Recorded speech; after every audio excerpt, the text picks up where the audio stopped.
A person who alive right now, if he practices very hard, if that can get rid of all his karma and change this life, change the fate of this life. Yes, he can change somewhat. But the fate of this life is hard to change.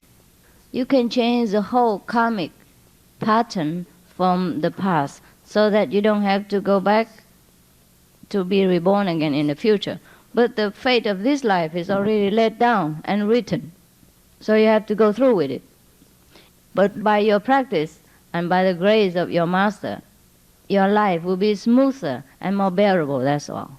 For example, if you have to have a car accident, you still have to have a car accident. But maybe you will not break your leg with it. Even though the car runs through, you might just get some bruises. And that's all you get.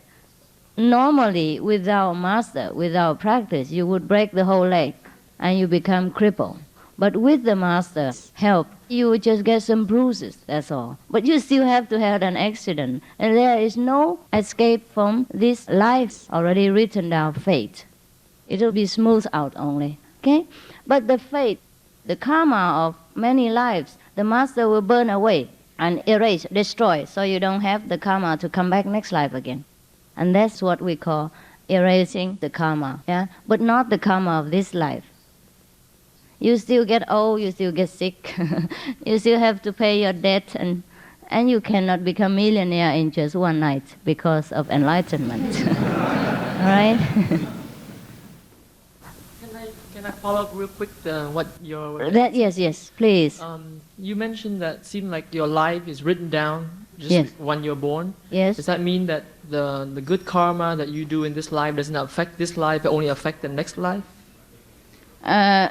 Yes, it affects the next life. But it also affects this life somewhat. It affects, but it doesn't change. It doesn't change that much.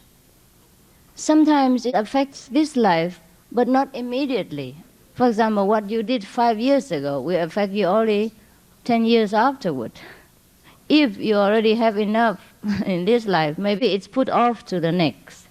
It's not necessarily always put off to the next. Therefore, whoever follows the path of truth has to take care that he doesn't make any more karma that he has no time to pay up. So we have to live a vegan life so that we owe no debt to the animal people. We have to live a strict, virtuous life so we do not incur more undesirable effects for our life, and that makes excuses for the next life. That is the benefit of discipline and virtues. It doesn't mean if you keep the discipline and virtues, you can go to heaven. Oh, it's not so easy. It's just to keep our path clean and smooth, yeah?